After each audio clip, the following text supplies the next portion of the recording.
In 1752, the Speaker of the Pennsylvania Provincial Assembly commissioned a London-based agent to procure a bell whose toll and knell would resonate through Philadelphia's then swelling population. The bell was to be cast by the finest foundrymen, assessed by the best inspectors, and embellished with the words of a verse that has now served as a symbol for centuries.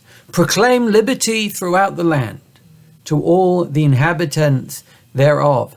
And what is now known as the Liberty Bell takes its inspiration from the end of Leviticus, where we find ourselves this week reading of the biblical Jubilee. We read, Ukratem dror ba'aretz, proclaim liberty through the land, l'chol yoshveha, to all its inhabitants. And once every 5 decades, we would have Yovel, the Jubilee, where a shofar would sound as the sun set on Yom Kippur. Servants would go free. Property leases would lapse. Grand estates and tracts of land would transfer back to their ancestral families. But while this would indeed be a profound moment for the Israelite economy and a notable marker in our national chronology, the verse embossed on the Liberty Bell feels a little hyperbolic. In the words of one commentator, Hadrar, this freedom of which we speak, Lavadim hayotzim lecherut, is for servants that are given their freedom, loyal kol yoshvei haaretz, not to all the inhabitants of the land. At the Jubilee, freedom was bequeathed to a small cadre of servants, and land was returned to a modest band of dispossessed families. But surely that is a far cry from a nationwide Jubilee. Kratam ba'aretz l'chol yoshveha. How does this apply to everyone? There is such a small group to whom this emancipation applies, such a tiny slice of the population who regain their land rights. How are we to understand the text's apparent exaggeration? Why rhetorically inflate what is already a revolutionary gesture and risk appearing to put a premium on platitudes over public policy? And there are briefly 3 answers to this question that I'd like to share with you today. First, we turn to the medieval mathematician and grammatical master who tutored priests and pioneered a novel brand of humanistic exegesis, Rav Ovadia Sforno. For him, the freedom that we proclaim to the entire population is indeed a matter of nationwide celebration that goes far beyond the rather restricted formal economic recalibrations of the Jubilee. It is true that only a tiny slice of society is subject to a swing toward fiscal liberty, but it is not these limited shifts per se that we celebrate as a nation. We proclaim a jubilation over something far more pervasive.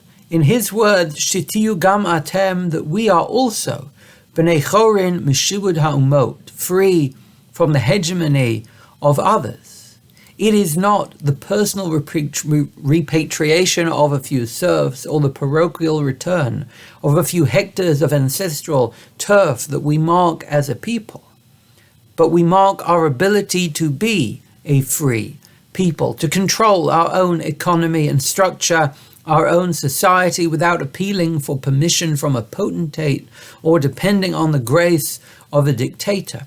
For the Sforno, every 50 years, we as a people celebrate our political independence. Every 5 decades, we embrace as sacred the state of affairs in which we get to dictate our own laws and define our own lives as aligned with the word of our Creator. And seen this way, the words embossed on that bell in Philadelphia are not hyperbolic or platitudinal or exaggeration. They are a precise and profound celebration of political liberty for the nation as a whole, free from the hegemony of a foreign force hindering our ability and impeding our recourse to root our society in the mores of heaven. But a second reading can be found in the thought of a 19th century scholar who headed the greatest seminary of his age, Rabbi Naftali Tzvi Yehuda Berlin. And for him, we have no need to inject a foreign presence or pan out to the geopolitical context to account for the verse's seeming hyperbole. The reason that the text says liberty is proclaimed across the land, l'chol yoshveha, to all its inhabitants, is simple. There is One group beyond the dispossessed heirs and the sold souls who suffer most from a lack of liberty and yet who we would think least likely to go free, but are included in the Jubilee. In his words, Ba'alei HaMilchama, soldiers, Ha'omdim chutz leVeitam, stationed away from home, Bishubud HaMelucha, in service to the state. The men and women who serve the most arduous of masters, following orders and performing tasks to secure our borders and avert disaster, are the last people we'd imagine being released from duty. And yet, in his words, the Netziv, B'yovel, ein anshe chayil chamushim lemilchama, during the Jubilee, soldiers are not armed for war. Kol echad shav la'achuzato lemishpachto, everybody goes home to their land and home to their family. For the Netziv, the Jubilee is Shemitah on steroids. It is a year which manifests a people's consummate faith, in which a nation not only lays down its tools but lays down its weapons, ceasing not only to farm, which risks economic devastation, but disarms, which risks invasion, annexation, even annihilation. Yovel is a year in which we collectively confess our absolute dependence on heaven, not only for our food, but for our safety. So for the Netziv, when our verse says that freedom is proclaimed l'chol yoshveha, to all the land's inhabitants, it is not biblical bombast or rhetorical pomposity, but deliberately emphatic on nationwide liberty to teach that even those whose duty we deem to be the most essential, whose service seems utterly indispensable, they go free, they go home, they return to their families to breathe. But there is one more reading that I'd like to share with you. Today, one inspired by the Hasidic spirit that still inhabits the streets that I had the opportunity to visit last week.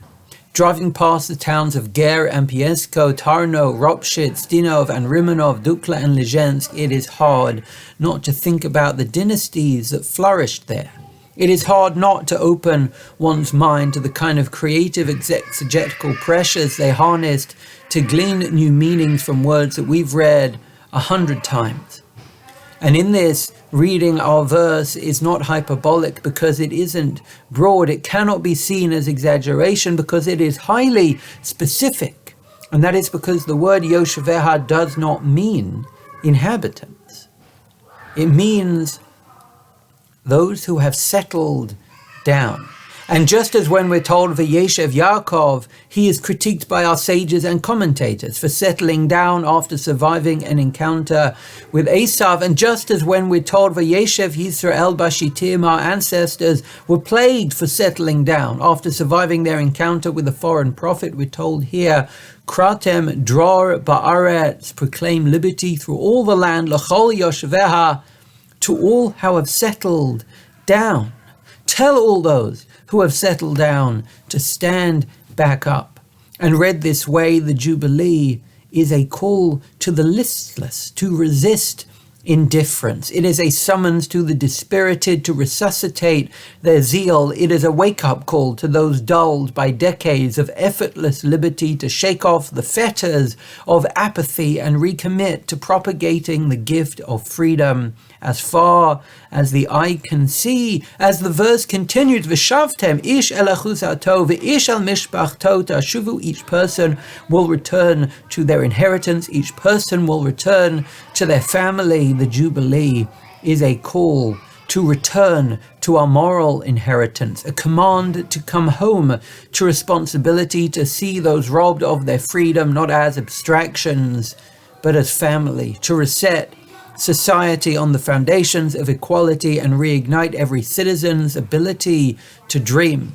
In this reading, freedom isn't simply enacted as a reality, but proclaimed as an aspiration. It is not merely a periodical public policy, but a semi-centennial national reminder of our destiny to feel people's pain, to heal their wounds, and to redeem the world. The reality is that we all settle down over time. Given enough calm, our anxieties subside, our drives dampen, and our passions peter out. For decades now, in this country, we have known freedom and peace and security as givens. So our energies can subside and our aspirations can start to settle. Our interest in the struggles of others can become abstract, and our moral core can become near dormant. We can start to approach the kind of social decay that Durkheim called anomie. And when that happens, it is time for a jubilee, not a vain celebration of our freedom or a national hibernation from responsibility, but a collective effort to reignite our fervor for human freedom and to turn our ire on those who would snuff it out. This afternoon, I offered some reflections on my trip to visit refugees last week, but for now, all I'll say is that it served as a personal jubilee for me, an opportunity to revitalize my moral imagination, to see with my own eyes what true empathy requires, what true dislocation can produce, and what we are called on to do. I suggested some concrete ways for us all to alleviate the strain of the heroic volunteers and ease the pain of refugees. But for now, let us all find ways to reinvigorate our empathies, to deepen our patience, to revive our most precious and imperative fidelities, and try to define our days and our lives by a sense of sacred service. Kratem drar ba'aretz l'chol yosheveha. Let us proclaim liberty far and wide in a bid to reclaim our moral vision, to recommit to our collective mission, and to forge a coalition of hope that will wrestle to bring blessing to every person in need. I wish you all a Shavua Tov.